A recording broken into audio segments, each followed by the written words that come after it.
I can think, well, I want to have money. I want to make more money. I want to make me more money. And then I can say out of the same side of my mouth, but they won't give me enough.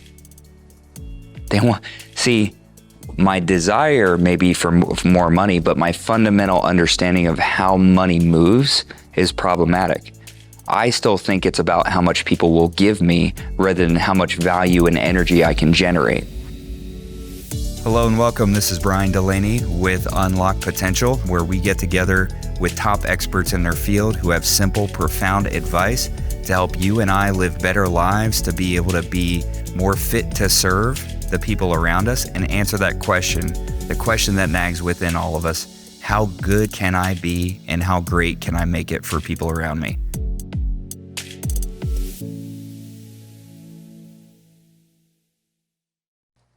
Welcome back to Unlock Potential. I'm Brian Delaney. Today we're going to be going over my great episode and podcast with Justin Schaefer, and we're going to be digging out the gold for you so that you can have the simple applications, the mindsets, and everything he shared with us on that podcast. One of the analogies I typically give when I'm sitting down with new folks is like, look, I do not want to be your financial pharmacist where I'm going to make a product recommendation, and if it works, tell your friends. If it doesn't, don't come crawling back to me. But more so that big physician where I'm like, hey, when we have the balance sheet here and we're looking we need to take stock of where you're headed. Let's start with the vision. Mm-hmm. So, okay, if that's our North Star, now let's pause. We've got you really excited. Everyone's amped up. You're feeling good. Maybe there were some concerns that are overwhelming you. Good. Let's just sit in that. And now let's go into the data piece. Let's actually take stock of, what's coming in, what's going out. Like, where are we at in reality? And where do those worlds blend? That's ultimately, I think, whether it's you're trying to figure out how to buy that new car, or you're trying to, even how do I negotiate for a raise? It all starts with, you have to know the end result. I love this standard that's set for professionals here from Justin. He has just delivered a really simple guide for you to determine, no matter what professionals that you're working with, that they are making the complicated very simple and accessible for you. So simple and accessible that it should be inspiring. It should get you fired up that now we're going to take on this problem. Now I understand not what I thought the problem was or just how it felt, but what the problem actually is, and what are the simple steps that can align with my life and enhance my life to not just get out of this temporarily, but to climb the ladder out and stay out. And now I have a guide by my side who's helping me do that. Just like when I started to sell insurance, and whether I was doing with my construction business before that, it was all the same thing. This person didn't want to know how to make a watch. They wanted to know what time it was. They wanted to know how this was going to work out for them. So that's what they were looking for. They didn't need to know every nail I was going to drive into the board or every cut. What they wanted to know is, can it get from here to this other place? And that's why I always say that I'm in the transportation business. I help to move people from where they are to where they want to be. And I think what's really important is that we have the right vehicle. And sometimes that vehicle is a system. Sometimes that vehicle is a person. Sometimes that vehicle just is a general strategy. But whatever the vehicle is, as long as we're engaged in it, it should be inspiring. It should be hopeful. You should go out of a meeting with a doctor hopeful that whatever the problem was, it can be made better or eased up with a simple solution where you have to follow a prescription, but you walk out of there with this idea that now I'm in charge of this problem, now I'm ahead of it, I'm no longer a victim of it, and I'm going to participate in the solution with a guide who's helping to support me. And when it comes to this prescription, right, a lot of times what we'll do is you may take your car to a mechanic and say, well, it has this problem. And you have two types of mechanics. The mechanic who says, no problem, I'll take care of it. They've got a bunch of broken cars in their lot, which is never a good sign, right? It's probably not that many broken cars, but a lot of procrastination happening, right? And you have the other, and that person is just going to throw parts until they find the solution. They'll just keep throwing parts at it. You have handymen like that. You have doctors like that. And what Justin was talking about in that segment, when he talks about, I want to be the doctor, not just the pharmacist, right? I want to look at the whole person. I want to look to heal the person, not just the symptom. I think that is very, very important as we look for solutions, because sure, you can find a cheap solution, but that may be just from the mechanic who's throwing parts at the problem. You want to find the person who looks at the whole vehicle, understands not just that you want the problem fixed, but you want the whole thing to work well and work together. And that this solution, it can't be a piece that gets mashed into the puzzle, ruining the piece and the picture. It's got to be a piece that is cut and fit, and it's tailored to the whole plan. And whether I love it, especially in financial services realm, no person's situation is just like anyone else, especially because you have the circumstances and you have the person involved. And you have to bring those two things together. So as I was working with families and selling insurance, I was asking about them. I was finding out so much about them and their circumstance as well. But my big deal is, what do you want to protect? Why is that important to you? I want to find out for any person who I'm working with, what is that thing that nags at them between the time that their head hits the pillow, their eyes close, and they go to sleep? Because in those silent moments are the moments where we find the problems that we really need to solve. Those lingering things that just plague us and other problems get attached to, right? Somebody might be thinking at that time, what happens if? What happens when? And for myself, as somebody who helped people get protection, help people get the insurance coverages that they needed to protect their family so that on the day that they died, sure, it's going to be a hard day, but it's not made so much worse by not having what they needed. They didn't just lose a father or lose a mother or lose a son or a daughter. What they lost, in addition to that, because they didn't have the coverage that they needed, they lost an income, they lost a provider, they lost a protector, they lost a caretaker, they lost a nurturer, they lost somebody who they saw their legacy through. In the case of a son or a daughter, they lost all of that. And so that loss is enough. We don't need to add financial burden on that as well. People in the U.S. have a hard enough time dealing with grief. A lot of us just eat it, we stuff it down. Throw financial issues on top of that. That's almost something that you won't overcome. And you could be a victim, and you could get yourself in a position where I'm not just grieving that, but now I think the whole world's against me. Because now I'm in a situation where not only did my husband die or my wife die, but we had to move out of the house. Not only did my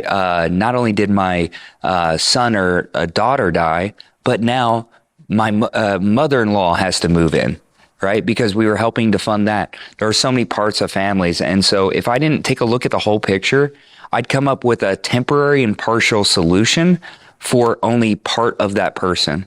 When we take a look at the whole picture, we can get a sense of what's a holistic solution here that's not only fixed by a product, but by a partnership.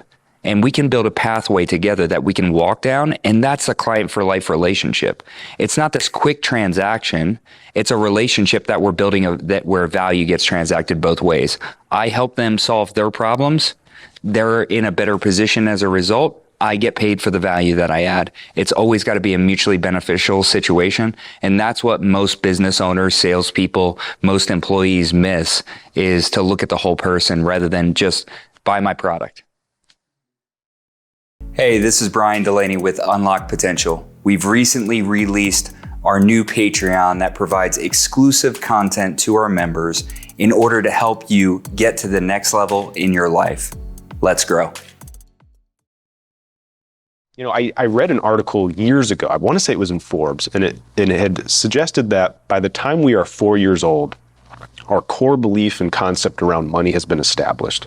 Wow. So a lot of times, you know, I hear a lot of stories when I share that with, you know, it's like, oh yeah, like, you know, money doesn't grow on trees. It's the root of all evil. Or, you know what, there was an experience where I wanted that toy, that Toys R Us. You know, I'm dating myself. And, you know, and my parents just yelled at me, you know? And so from there, I was just like, wow, maybe we don't have money. Or it was, you know, some people have gone with their parents. They have this big grocery cart and cards decline. and now they've got to go through that humiliating experience of putting things back, and so I mean that's really formative. And so I think it's not so much about the ins and outs. And that's where I'm saying like the feelings and the math are irrelevant. It's just if that's true, then we all walk around not really knowing anything, because since 4, we've just put on those goggles of here's what money is, and now we've created the reality, projected the reality of course that happened. Money doesn't grow on trees. Of course I'm in debt and I'm never going to get out, because that's all I was ever taught.